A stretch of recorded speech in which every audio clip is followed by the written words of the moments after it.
आयाज भाई क्या कहेंगे, जिस तरह से पिछले 2-3 दिनों से मुंब्रा शहर में 10 बस स्टॉप आए, शेड वाले बस स्टॉप, जिसके ऊपर जो है राजनीति काफी गरमाई हुई है, जो है श्रेयवाद काफी बढ़ गया है, क्या कहेंगे उसको लेकर? श्रेय कौन ले रहा है? सबसे पहली बात तो कारपोरेशन की जो परिवहन डिपार्टमेंट है वो एक कारपोरेशन के अधीन संस्था है, जिसके सारे काम प्रस्ताव पारित होने के बाद होते हैं। ठहराव होता है, ठहराव के बाद ठहराव मंजूर होने के बाद वो चीज होती है। रही बात बस स्टॉप, आपको याद होगा कि जब मैं परिवहन सदस्य था 2008 से 2012, तो उसी टाइम पे सॉल्यूशन एडवर्टाइजमेंट का हम लोग ने प्रस्ताव मंजूर किया था, जितने बस स्टॉप डेवलप करने के लिए और उसमें एडवर्टाइजमेंट लगाने के लिए। ये हमारे सभापति का, उस टाइम के जो सभापति था उसका प्रस्ताव था, इसमें सारे सदस्य थे। अब जो है दूसरे बस स्टॉप को रिपेयर करना और उसको मॉडिफाइड करना, इसके लिए अभी के परिवहन सभागृह के अंदर प्रस्ताव लाने की जरूरत है, फिर उसके बाद मंजूरी है। अब ये है कि किसी ने अपने पर्सनल फंड से कोई बस स्टॉप बनाया है तो नगर पालिका से उसकी परवानगी लगती है, और हो सकता है कि वो एक कारपोरेटर होने के नाते दिया होगा किसी को प्रस्ताव। बाकी तो ये परिवहन समिति के अधीन आता है, जितने बस स्टॉप है, कहाँ किस जगह पर बस स्टॉप रखना है, कहाँ से उसको शिफ्ट करना है, ये भी लेकिन सभागृह में मंजूर होता है। आप बस स्टॉप यहाँ से वहाँ हिला भी नहीं सकते। बस स्टॉप अगर हिलाते भी है तो उस पर भी आपको प्रस्ताव लाने की जरूरत होती है परिवहन। आयाज भाई, जिस तरीके से आपने कहा कि ये जो बस स्टॉप का प्रस्ताव आपने कोशिश की थी इस बारे में, तो ये क्या मामला था, किस वजह से बस स्टॉप मुंब्रा में नहीं आ रहा था? मैंने सुना कि वो कंपनी के ऊपर केस भी चल रहा है, ऐसा कुछ, तो क्या मामला है? देखिए, सबसे पहले आपको बता दूं कि वो केस वाला विषय वो अलग मामला है।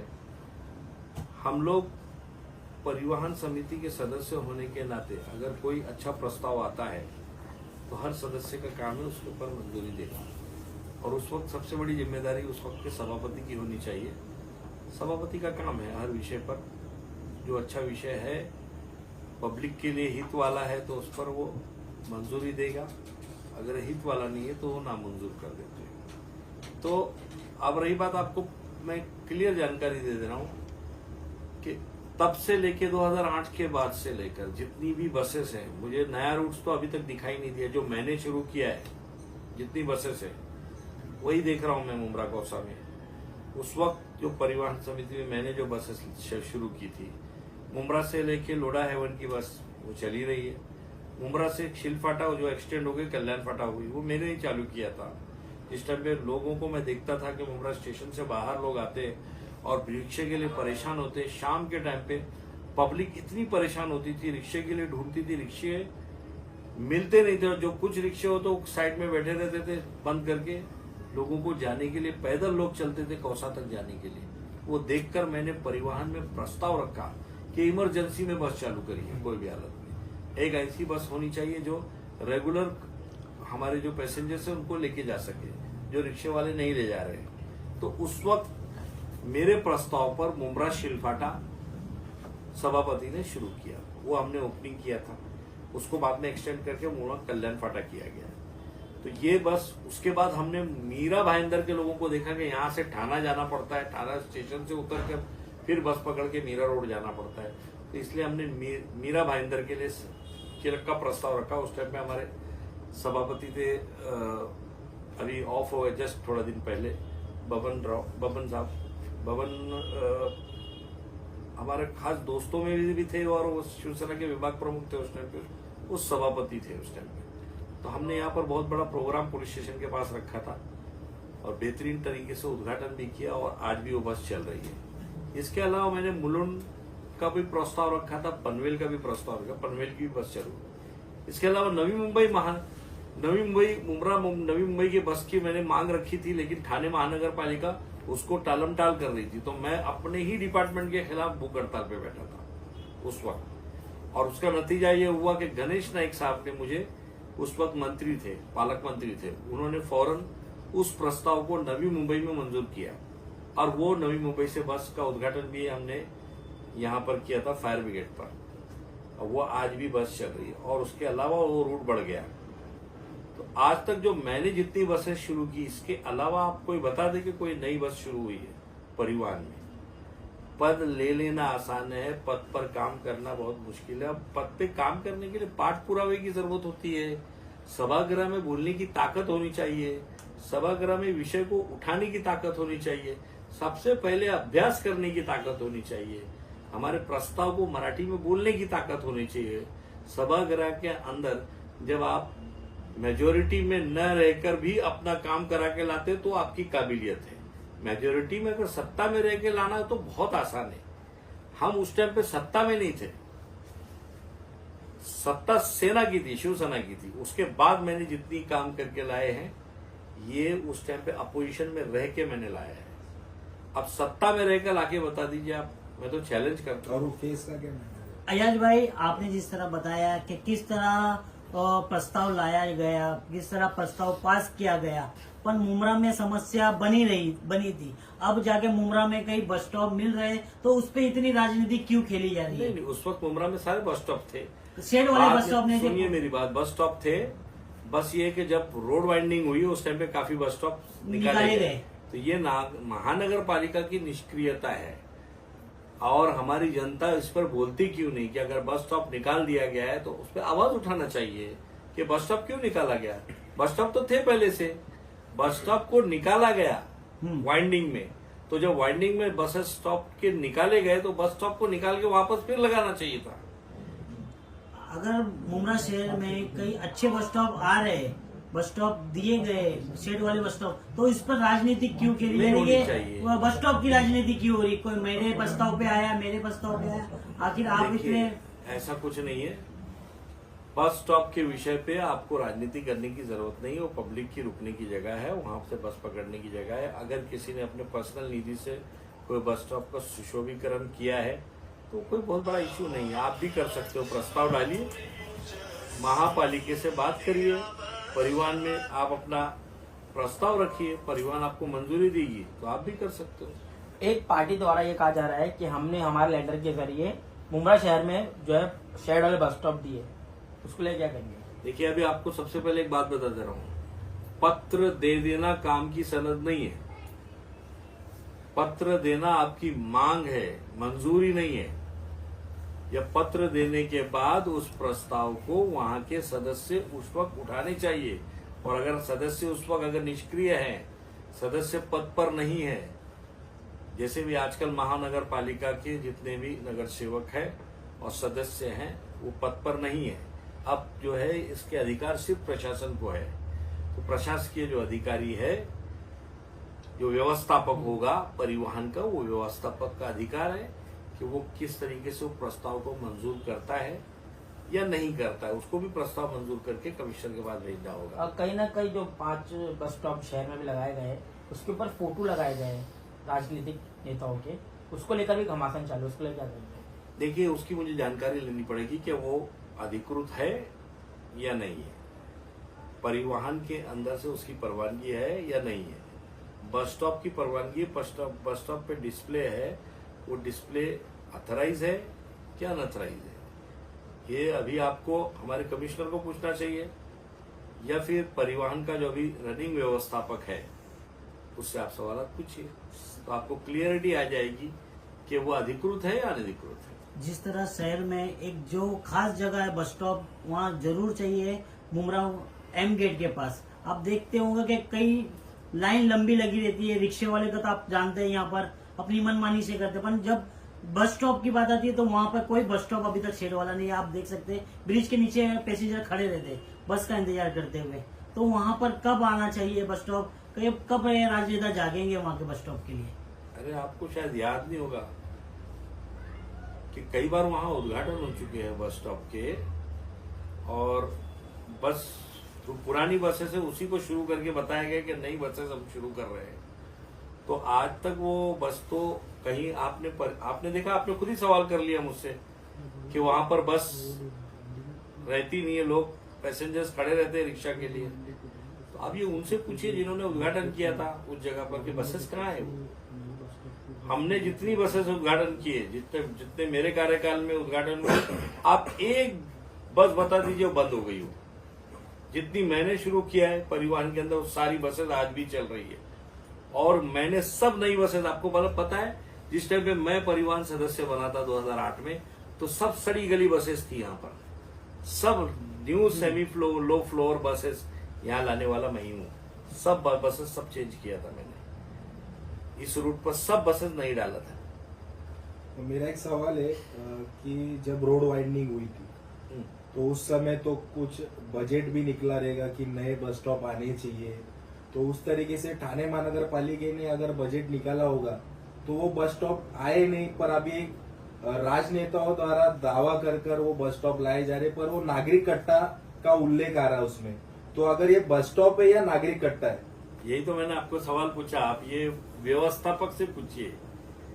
परिवहन व्यवस्थापक जो है और जो रूट मैनेजर है टीएमटी का, उसको आपको सारी जानकारी आप उससे हासिल कर सकते हैं कि ये नागरिक कट्टा है कि बस स्टैंड है। बस स्टॉप बनाना है तो बस स्टॉप आप अपनी मर्जी से नहीं बना सकते। मैंने अभी आपको क्या कहा, एक बस को स्टॉप को यहां से वहां भी शिफ्ट करना है तो परिवहन में प्रस्ताव लाना पड़ेगा।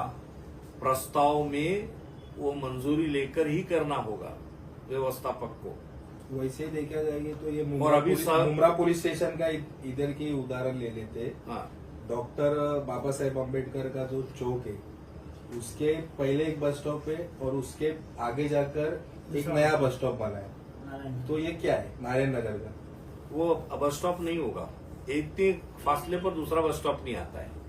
तो वो उन्होंने अपने सहूलत के हिसाब से कट्टा बना दिया है नागरिक को खड़ा रखने के लिए। जैसा आपने बोला नागरिक कट्टा उसको बोल सकते हो आप, बस स्टॉप नहीं बोल सकते। बस स्टॉप आपको अधिकृत किधर है वो आपको पूरी जानकारी परिवहन में मिल जाएगी। अयाज भाई, जब रोड वाइडनिंग की गई थी उस टाइम पे जो है स्मार्ट सिटी के टाइम पे जो है नए बस स्टॉप के लिए पैसे जो है लाए गए थे, क्या कहेंगे उसको लेकर? अब आगे कहाँ जाओ पैसा? स्मार्ट सिटी का फंड तो मुझे भी खुद अंदाजा नहीं हो पा रहा है कि लगा किधर है। जिस चीज के लिए स्मार्ट सिटी के लिए रोड वाइडनिंग की गई थी वो रोड पर तो व्हीकल्स खड़ी है आज। कहीं टेम्पो खड़ा है, कहीं बस की पार्किंग है, कहीं रिक्शे की पार्किंग है, कहीं कार की पार्किंग है, कहीं बाइक की पार्किंग है। तो वो स्मार्ट सिटी तो बनी नहीं हमारी। इसके अलावा मैं आपको जानकारी दे दूं कि स्मार्ट सिटी का फंड जो है सुशोभीकरण के लिए आया था, तो आज कहीं मुंब्रा कोसा में सुशोभीकरण दिख ही नहीं रहा है।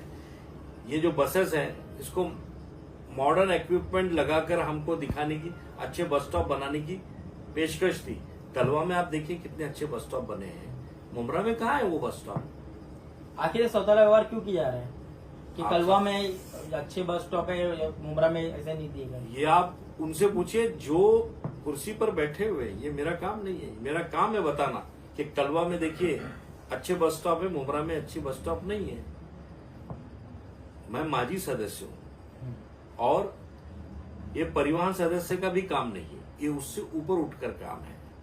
ये आपको जो है खासदार से पूछना चाहिए, आमदार से पूछना चाहिए कि यहाँ के जो कॉर्पोरेटर अभी रनिंग में थे उन्होंने प्रस्ताव महानगर पालिका में क्यों नहीं का पूछा कि स्मार्ट सिटी का पैसा कहाँ गया भाई? स्मार्ट सिटी का पैसा महापालिका ने यहाँ क्यों नहीं लगाया, मुंब्रा में क्यों नहीं लगाया, कलवा में ही क्यों लगाया? ये जो है भेदभाव क्यों कलवा और मुंब्रा के साथ?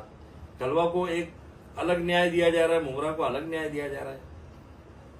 अय्यज भाई, आपने अभी एक बात बताई कि मुंब्रा में रोडों पर जो वाहनें खड़ी रहती है, आपने एक पहले भी मुद्दा उठाया ट्रैफिक पे। यहाँ पर आप तो मुंब्रा की ट्रैफिक तो देखते हैं कितनी क्लियर रहती है, आने जाने में कितने सेकंड भर में घर पे आदमी पहुंचता है।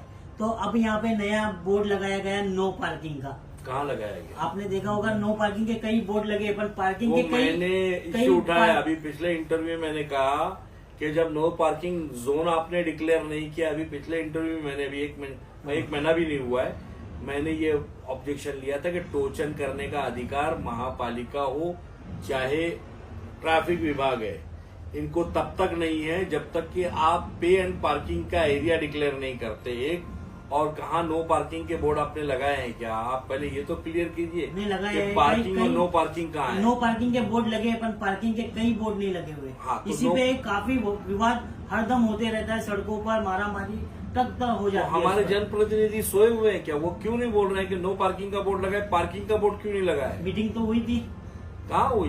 एक तरफा मीटिंग होती है यहाँ पर। आप नहीं आए, आप शहर के मुद्दों जब पर मुझे आप लोग नहीं बुलाया, आते। हाँ तो जब मुझे बुलाया जाएगा तो मैं आऊंगा ना। उनका तो कहना कि हम बुलाते, आप लोग ही नहीं आते, शहर के ऐसी मुद्दों पर आप कोई लोग नहीं आते। इन्विटेशन, ऐसी कोई इन्विटेशन हमें नहीं दी गई थी। उस बारे में भी मैंने पिछले इंटरव्यू में कहा है कि इस तरह की मीटिंग ठाणे महानगर पालिका के प्रभाग समिति में जो रखी गई थी, उस मीटिंग में किसी एक पार्टी के लोगों के सदस्य वहां मौजूद थे और कुछ पत्रकार थे।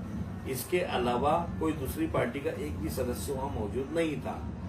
जब आप इस तरह की कोई मीटिंग लेते हैं तो उसमें तमाम पार्टी के नुमाइंदे होने चाहिए। अगर नहीं है तो आपको एक तरफा फैसला लेना था, इसके लिए आपने एक पार्टी की मीटिंग रखा। ये अधिकारी ने अगर रखा है तो ये अधिकारी की निष्क्रियता है, और अगर पॉलिटिकल लोगों ने रखा है तो पॉलिटिकल लोगों ने, इसका तो काम ही है, वो अपना एक तरफा ही करेंगे फैसला। शहर में काफी मुद्दे गर्म हो रहे थे, कचरे का मुद्दा हो गया था। आप देखे होंगे कचरे तो सड़कों में घर तक खुशबू आ रही होती है कचरे की, उसी पर उन्होंने मीटिंग रखा था।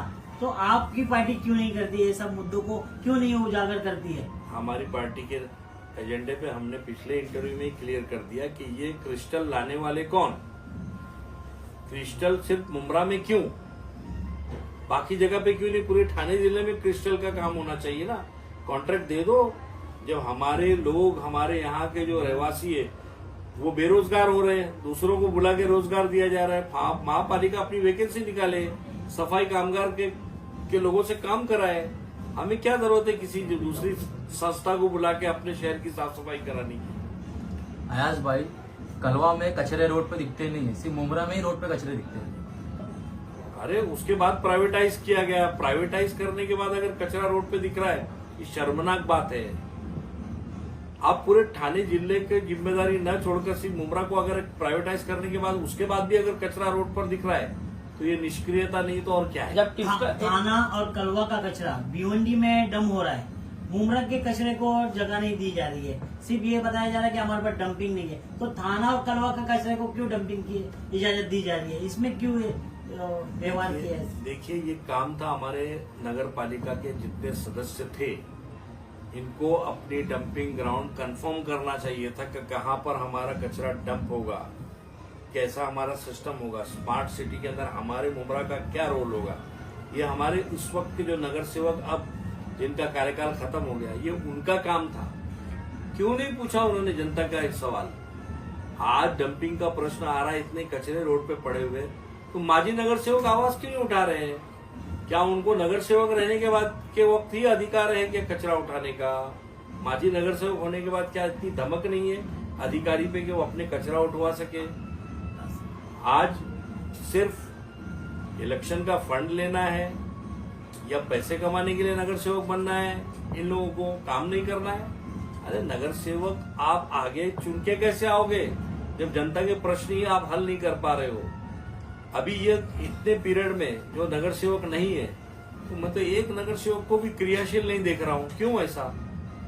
जनता के बीच में क्यों नहीं है? ये कचरे के ढेर और ये अंबार पड़े हुए, इस पर क्यों नहीं आप अधिकारी के सामने बात रख रहे हैं? अभी आने वाले मनपा चुनाव में तो नगर सेवक फिर से वही नगर सेवक खड़े होंगे, तो आप आवाम से क्या रिक्वेस्ट करना चाहेंगे कि इस बार कुछ नए चेहरे आने चाहिए कि नहीं? क्या नवे जनरेशन को आगे बढ़ना चाहिए कि नहीं? कि कब तक यही चेहरे को लाया जाएगा, यही काम किया जाएगा? जनता बहुत समझदार है हमारी, लेकिन क्या होता है, उससे वर्गलाया जाता है। अब जहां तक मेरी सोच है, मुमरा कौसा की जनता बहुत समझदार है, और इस बार के 2026 के चुनाव में, 25 को तो मुश्किल है मुझे चुनाव लग रहा है, 26 को लगेगा, महानगर पालिका के चुनाव में जनता मुंह तोड़ जवाब देगी। ऐसे निष्क्रिय लोगों को अपने पद से हटाएगी। नए चेहरे, अच्छे चेहरे, सुलझे हुए चेहरे, पुराने भी चेहरे और नए भी चेहरे, ऐसे लोग आएंगे चुनकर कि जो किसी ने एक्सपेक्ट भी नहीं किया होगा।